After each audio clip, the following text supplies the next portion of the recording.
राम राजा बनने वाले हैं, बड़े हो गए घर में। अब जब राजा बनने लगे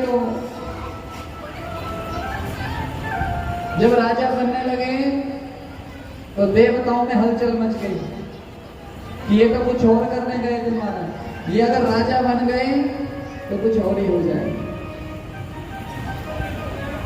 लेकिन ऐसा नहीं हुआ। कितने वर्ष का वनवास मिला? तो साथ में कौन कौन गया? एक सीता माता, दूसरे लक्ष्मण जी। अब ध्यान देना, लोग कहते हैं सीता माता साथ गई, सीता माता की अग्नि परीक्षा की गई। क्या की गई? अग्नि परीक्षा की गई। अब अग्नि परीक्षा की गई सीता माता की, वो तो छाया स्वरूप थी, वो तो सीता मैया थोड़ी थी, वो तो वेदमती थी। कौन थी? अब ध्यान से सुनना, यह संशय आपका दूर होना चाहिए। वेदमती नेपाल क्षेत्र में रहकर भगवान की तपस्या किया करती थी। बड़ी सुंदर देखने, वेदमती तपस्या कर रही है। इतने में वहां से रावण गुजरा। रावण ने देखा कि इधर कितनी सुंदर स्त्री, देखो जंगल में बैठ करके भगवान का भजन कर रही है, ये इतनी सुंदर है। क्योंकि रावण बड़ा कामी, वो तपस्या कर रही थी, जाकर के बाजू से खींच लिया। वेदवती ने हाथ छुड़ाया कि दुष्ट कौन है तू? भगवान बोलते तेरी जगह यहाँ नहीं है, मेरे महल में है। कहाँ है? तू मेरे साथ विवाह कर ले, मेरे महल में है। कहाँ? जंगल में बैठी है। लेकिन वेदवती उससे दूर हो गई।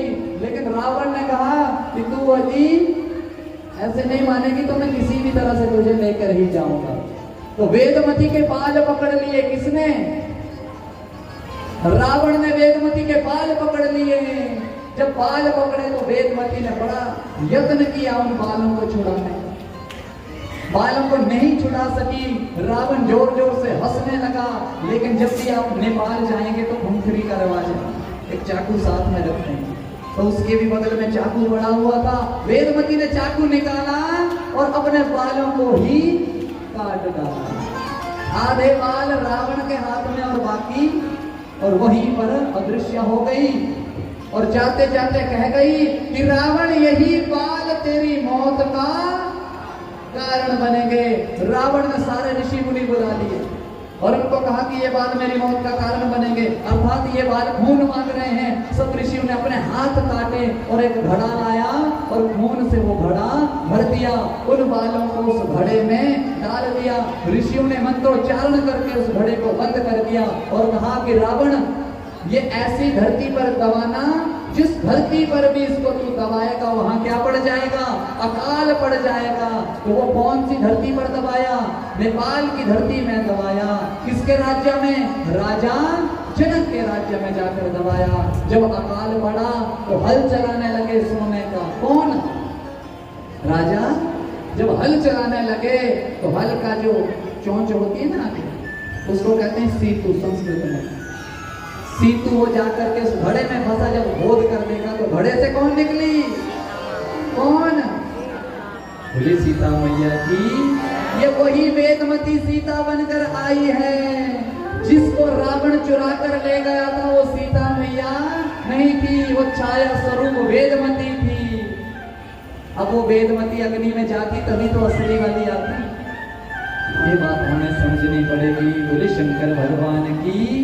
परीक्षित बड़े प्रसन्न है महाराज।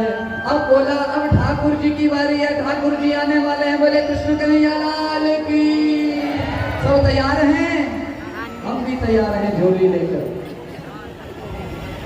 कल बोला था ना झोली घुमाएंगे। तैयार हैं सारे? हमारे जितने भी सदस्य यदि सुन रहे हैं तो शुरुआती पहले माताओं से करेंगे। बोलो राधे राधे। अब देखो ज्यादा हिलना नहीं है, पर्स कर दे फिर कम देर लगेगी, ऐसे हिलो मत जा। बोलो राधे राधे। अब कौन आने वाले हैं? कौन आने वाले हैं? अब सारे तैयार हैं ना? अगर 5 मिनट ऊपर हो जाएंगे तो चलेगा। 8 मिनट रह गए 9 बजने। लास्ट 9:15 बजे तक। Last 9:15 last. बोलो राधे राधे। क्योंकि उत्सव तो कल ही होगा। उत्सव तो रात को तो आ गए थे वृंदावन में, किसी को पता ही नहीं था कि आए भी हैं कि दूसरे दिन सबको पता लगा कि नंद जी के आंगन में बज रही आज बधाई। जो है इनको समझना पड़ेगा, अपने जीवन में उतारना पड़ेगा। लेकिन जब उस कलश को राक्षस ले गए, जब राक्षस ले गए 12 दिन तक भागते रहे, 12 दिन तक भागे। उन 12 दिनों में उस कलश को 4 जगह पर स्थापित किया। कितनी जगह पर? उन 4 जगह पर आज भी क्या होता है? कुंभ का मेला होता है। किस चीज का? कुंभ का मेला होता है, जो कितने सालों के बाद आता है? 12 दिन भागे थे, 12 साल के बाद कुंभ का मेला आता है। उन्हीं 4 स्थानों पर लगता है जहां वो कलश को स्थापित किया था। इसीलिए वो अमृत कलश था, अमृत थोड़ा बहुत वहां गिरा होगा, इसलिए वहां स्नान करने जा रहे हैं। बोलो राधे राधे। भगवान मोहिनी का रूप धारण करके आए, देवताओं से कलश ले लिया, राक्षसों से कलश ले लिया, और मोहिनी अवतार ही मोहिनी था, अवतार ही मोहिनी अवतार था। सबको मोह लिया, सारा अमृत देवताओं को पिलाने लगे। वो पिलाते पिलाते सुर भानु नाम का एक राक्षस देवताओं के मध्य आ गया, उसने भी पी लिया। भगवान को पता चला, अभी वो अमृत गले से नीचे जाने वाला था कि भगवान के चक्कर में उसका सिर धड़ से अलग कर दिया। जब धड़ से अलग किया, अमृत तो पी लिया था, कुछ बूंदे नीचे चली गई थी। तो 7 ग्रहों में वो स्वर भानु नाम का जो राक्षस आया, वो किस नाम से जाने लगा? राहु और केतु नाम से जाने लगा। ये छाया ग्रह हैं, इस ग्रह से डरना नहीं है। जब तक आपकी कुंडली में राहु और केतु की दशा नहीं लगेगी, ये डराने वाली बात नहीं बोल रहा हूं। राहु केतु यदि कुंडली में नहीं है ना, तो हमारा कुछ होने वाला भी नहीं है। काम बनाने वाले यही हैं। बाहर जाना है तो केतु ही भेजेगा, एक्सपीरियंस लेना है तो राहु ही करेगा। बाकी तो सब आपको पता है क्या क्या है। सोमवार क्या है, मंगलवार क्या है, बुधवार क्या है। बोलो राधे राधे, जोर से बोलो राधे राधे। भगवान बड़े प्रसन्न हुए महाराज, देवासुर संग्राम हुआ। उसके बाद कथा आती है महाराज वामन भगवान नारायण आए। कालांतर भाद्रपद शुक्ल द्वादशी अदिति के गर्भ से वामन भगवान उत्पन्न हुए। बोले वामन भगवान की जय। समय बीता महाराज, आगे गजग्रह की कथा आती है कि जीवन में कोई किसी का नहीं है। मगरमच्छ ने हाथी को पकड़ लिया, हाथी का सारा परिवार छोड़कर चला गया। अंत में श्री हरि को पुकारा, विष्णु भगवान को पुकारा, वो आए, उन्होंने उसकी सहायता की। इसलिए जीवन का ये सार सीख लो, साथ अकेले आए हैं और अकेले ही जाएंगे, साथ कोई नहीं जाएगा। जो आपके द्वारा किए हुए अच्छे कर्म हैं वही साथ जाएंगे, अन्यथा साथ जाने वाला कुछ भी नहीं है। बोलो राधे राधे। आगे नवम स्कंद आता है, उसमें 24 अध्याय हैं। 12 अध्यायों में चंद्र सूर्यवंश और 12 अध्यायों में चंद्रवंश। परीक्षित को कहने लगे, लेकिन आपने कभी सोचा कि उधर कोई मरने वाला है, 7 दिन में और इधर उत्सव मना रहे। लेकिन जिसका जन्म हो रहा है ना, वो कौन है? वो सबके ही पिता हैं, सबके ही पिता हैं। परीक्षित बड़ा प्रसन्न हो रहा है कि महाराज आज कौन आने वाले हैं? भगवान आने वाले, इसलिए सचेत होकर बैठा है। बोलो राधे राधे। आप भी थोड़ा सचेत हो जाए। पहले राम जी आएंगे और राम जी के बाद कृष्ण जी आए। बोलो राधे राधे, जोर से बोलो राधे राधे। महाराज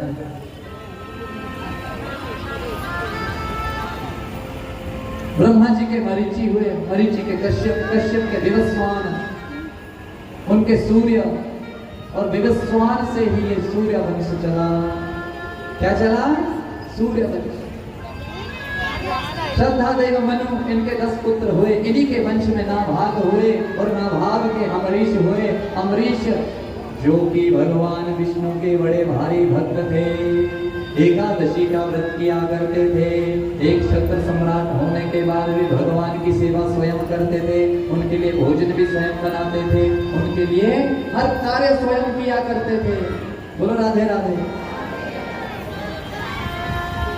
हर कार्य स्वयं किया करते थे। भगवान की उन पर बड़ी कृपा थी। उस समय महाराज अष्टयाम सेवा करते थे। अमरीश जी के वंश में युवनाश्व हुए, उन्हीं के वंश में हरिश्चंद्र हुए, जिनकी कथा आप सब जानते हैं। हरिश्चंद्र बिल्कुल सत्य वक्ता। उसके उपरांत महाराज रोहित हुए, उनके बाहुक हुए, सगर हुए। सगर के कितने हजार पुत्र हुए?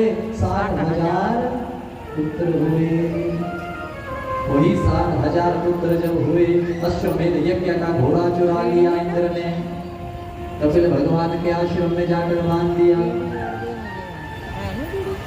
उस यज्ञ के घोड़े को ढूंढते ढूंढते सगर के 60,000 पुत्र जब गए तो जाकर के कपिल मुनि के आश्रम में देखा। कपिल मुनि समाधिस्थ थे। सगर के पुत्र जो है अपशब्द बोलने लगे। ये देखो ढोंगी बाबा कैसा बैठा हुआ है, हमारा घोड़ा इसने चुरा लिया। अपशब्द बोलने लगे। भगवान ने जब अपशब्द सुने, जैसे ही क्रोध से अपनी आंखें खोली तो 60,000 पुत्र वहीं पर भस्म हो गए। जब वहां भस्म हो गए महाराज, तो उनके उद्धार का उपाय पूछा। बोले जब तक गंगा यहाँ आकर इन्हें स्पर्श नहीं करेगी तब तक इनका उद्धार नहीं होने वाला। सभी ने बड़े यत्न किए पर गंगा मैया नहीं आई। लेकिन कौन लेकर आए? कौन लेकर आए? भगीरथ लेकर आए। बोलिए गंगा मैया की जय। महाराज असमंजस के अंशुमान के दिलीप के भगीरथ जिन्होंने गंगा का अवतरण किया, उनके आगे 100 दास हुए, अस्मत हुए, नारी कवच हुए, खडवांग हुए, दिलीप हुए, रघु हुए, अज हुए और अज के हुए दशरथ। और दशरथ के कितने पुत्र हुए? कितने? कौन कौन? राम जी, भरत जी, लक्ष्मण जी और शत्रुघ्न। अब ध्यान रखें, इनकी बहन का नाम, राम जी की बहन का नाम शांता। शांता उनकी बहन का नाम। पहले पुत्री हुई कौशल्या। दशरथ जी की कितनी रानियां? 3। पहली का नाम दूसरी सुमित्रा, तीसरी कैकेयी सबसे सुंदर। महाराज सबसे पहले उनके यहाँ पुत्री हुई। कौशल्या ने वादा किया था अपनी बहन को, उनके बहन का नाम वीरणी। वादा किया था कि महाराज जो भी मेरा पुत्र हो चाहे पुत्री मैं तुझे दे दूंगी। तो शांता हुई तो शांता दे दी वीरणी को। वीरणी ने शांता का विवाह किया श्रृंगी ऋषि से। आज भी आप हिमाचल प्रदेश कुल्लू मनाली में जाओगे तो आपको शांता का भव्य मंदिर देखने को मिलेगा। आज भी हम विराजमान हैं हिमाचल के कुल्लू मनाली। बोलो राधे राधे। अब उन्हें संतान हुई नहीं। गुरुजी ने कहा पुत्रेष्टि यज्ञ करो। जब यज्ञ करने लगे तो गुरुदेव ने कहा वशिष्ठ जी ने यज्ञ आचार्य कौन होगा? तो यज्ञ आचार्य जो हुए वो हुए स्वयं श्रृंगी ऋषि, शांता के पति। शांता के पति ने आकर के यज्ञ किया। अग्निदेव भगवान प्रसन्न हुए, चरु लेकर आए। चरु को जब बांटने लगे तो ध्यान देना, चरु को जब बांटने लगे 3 हिस्सों में जब बांटने लगे, सुमित्रा का हिस्सा एक चील उठाकर ले गई। कौन ले गई? चील उठाकर ले गई। लेकिन उसी समय एक तरफ जंगल में हमारे हनुमान जी की माता का क्या नाम है? अंजना मैया। क्या नाम? अंजना मैया ने तपस्या शुरू की है शिव की, कि मुझे शिव की तरह पुत्र चाहिए। किसकी तरह? इधर घटना घटी जब वो चरु दिया सभी को। सुमित्रा के हाथ से चरु एक चील ले गई। चलते चलते रास्ते में एक चील ने दूसरी चील ने आकर हमला कर दिया। वो भीड़ का डोना छूटा और किसकी गोद में जाकर गिरा? किसकी? अंजना की गोद में जाकर गिरा। अंजना ने जब खोलकर आंख देखा तो खीर का दोना पड़ा है। वो समझ गई कि भगवान शिव ने मेरे लिए प्रसाद दिया है और वो खा गई। जब भागे तो गर्भ में कौन आए? बोले पवन सुत हनुमान की। हनुमान जी पहले ही आ गए। सुमित्रा रोने लगी कि भगवान की कृपा हुई तो थी, लेकिन चील वो भी ले गई। लेकिन आधा हिस्सा कैकेयी माँ ने दिया है सुमित्रा को, आधा किसने दिया? कौशल्या माँ ने। सुमित्रा जी कहती है यदि भगवान की कृपा से मेरे यहाँ 2 पुत्र हुए तो एक तेरे पुत्र की सेवा में लगाऊंगी और एक अगर कृपा हो। महाराज समय बीता, कृपा हुई, कौशल्या जी के 1 हुए, कैकेयी जी का भी 1 हुआ, लेकिन सुमित्रा जी के कितने हुए? लेकिन उनके आने से पहले ब्रह्मा जी आ गए जामवंत बनकर। ब्रह्मा जी क्या बनकर आए? जामवंत बनकर। शंकर भगवान क्या बनकर आए? बोलो, हनुमान बनकर आए। सूर्य सुग्रीव बनकर आए। इंद्र वाली बनकर आया और विश्वकर्मा नल और नील बनकर आए। पार्षद भी भेज दिए, सब आ गए, इकट्ठे हो गए।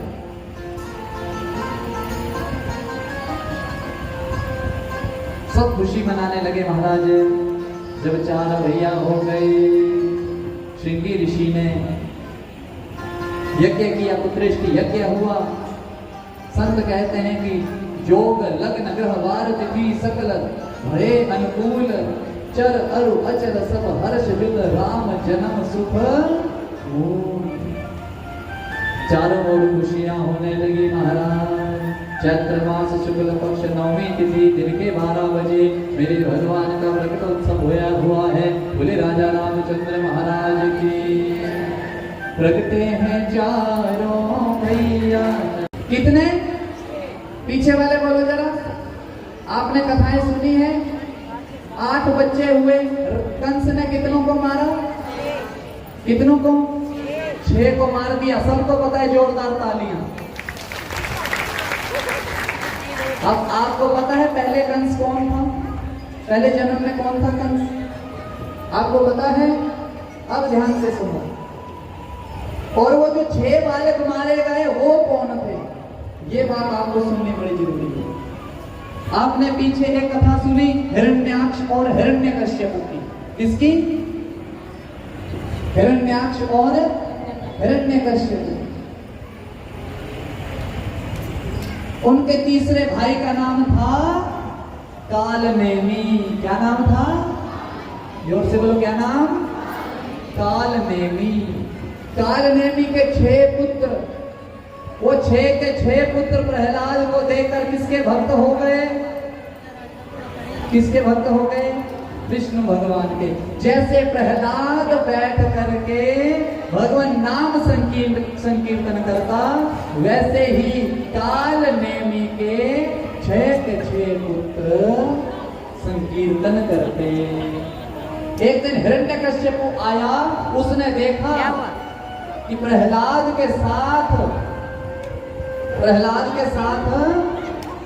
कौन? ये 6 के 6 भी विष्णु के भक्त हो चुके हैं। बोलो राधे राधे। ये भी विष्णु के भक्त हो चुके हैं।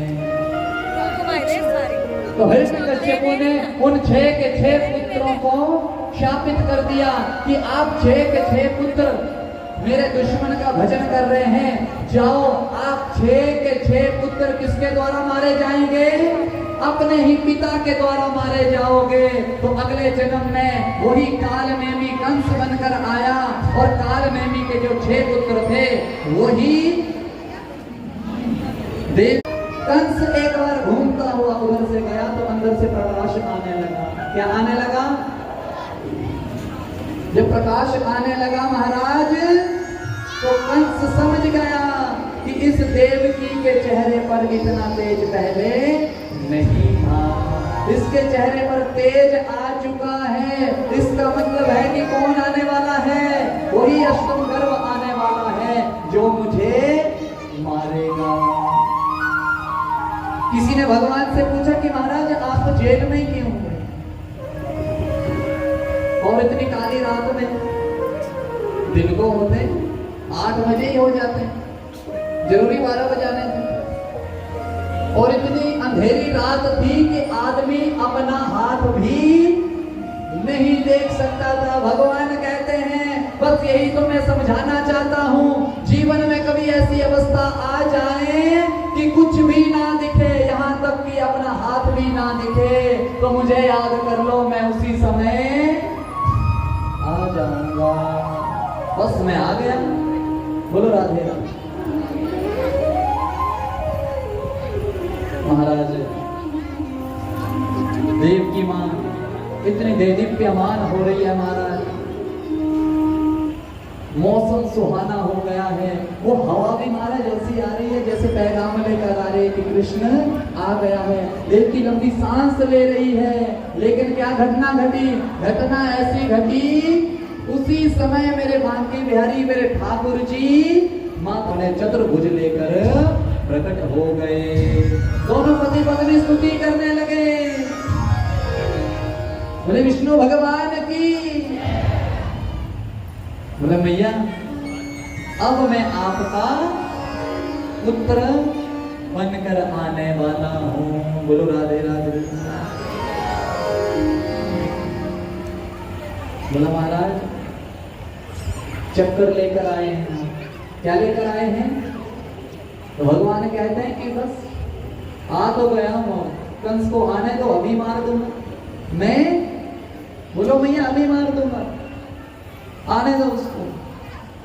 मैया कहती है कि प्रभु ये तो अब आपको पता होगा। बोला देख लो, अभी मारना है तो मार दूंगा, बाद में जब,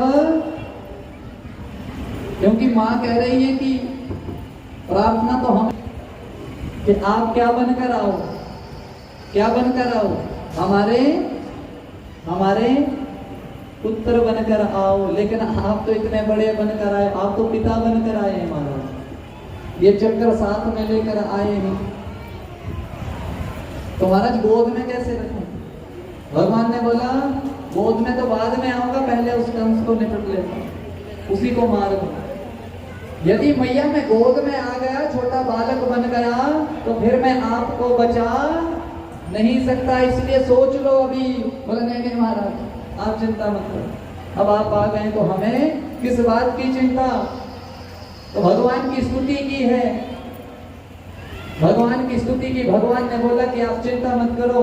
देव की माँ और वसुदेव कह रहे हैं कि अब इस कंस से हम आपको बचाएंगे कैसे? तो भगवान ने कहा चिंता मत करो, योग माया की ड्यूटी मैंने लगा दी थी, सप्तम गर्भ को वो रोहिणी के गर्भ में रखकर आई है और स्वयं यशोदा के बगल में बैठी है। बस आपने क्या करना है, एक टोकरी लो और क्या करूं, जब भी मैं बालक अवस्था में आऊंगा मुझे सिर पर उठा लेना। इसका अर्थ क्या हुआ? जिस दिन आप भगवान को सिर पर उठा लेंगे तो बड़े से बड़े ताले भी खुल जाएंगे। बोला चिंता मत करो। ऐसा ही हुआ महाराज, भगवान बालक अवस्था में आए, सारी दुनिया खुशी मनाने लगी, सारे देव स्तुति करने लगे भगवान की, सत्य सत्य कहकर पुकारने लगे। और इतने में क्या हुआ महाराज, भगवान की ऐसी माया फैली कि जितने भी वहां दरबानी थे सब सो गए, यहाँ तक कि कंस भी सो गया। भगवान को जैसे ही टोकरे में रखा, सिर पर रखा, सिर पे रखने की देर थी, जितनी भी हथकड़ियां लगी थी सब खुल चुकी हैं, जितने भी ताले लगे थे सब टूट चुके हैं। अब वसुदेव जी जैसे ही उस जेल से बाहर जाने लगे, इतने में क्या हुआ, मंद मंद बारिश होने लग पड़ी। जैसे ही बारिश होने लग पड़ी, आगे बढ़ने लगे, आगे कालिंदी है महाराज, कल कल करती बह रही है। कालिंदी ने सोचा कि मेरे पति आ रहे हैं, क्यों ना इनके दर्शन कर लूं। भगवान कहते रे कालिंदी तू मेरे दर्शन करेगी, मेरे दर्शन करने के लिए पहले मेरे पिता को डुबाना पड़ेगा, ये डूब जाएंगे तो मैं पार कैसे होऊंगा, इसलिए तू एक काम कर, मेरे चरणों को ही छू ले। भगवान ने चरण को छोटे छोटे बाहर कर, बारिश इतनी हुई महाराज की कुछ नहीं।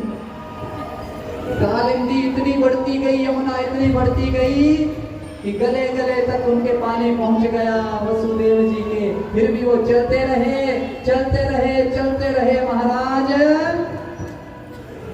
यमुना जी ने भगवान के चरणों को स्पर्श किया, भगवान को यशोदा के बगल में रख आए वसुदेव जी महाराज।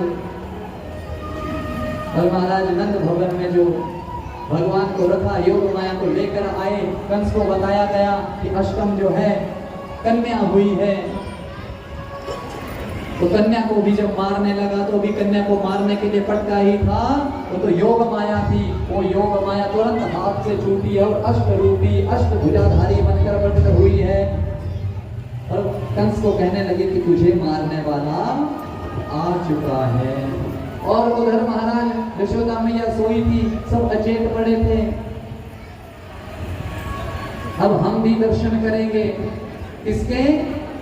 ठाकुर जी के दर्शन करेंगे। लेकिन मेरी सबसे प्रार्थना है, क्या प्रार्थना है? कि आपने इतना धैर्य रखा है तो इस धैर्य को बनाए रखें और बैठ बैठ के रही ठाकुर जी का दर्शन कर लें। बोलो तैयार हैं? सारे तैयार हैं? स्वागत करने को तैयार हैं? स्वागत करने को तैयार हैं? स्वागतम प्रिय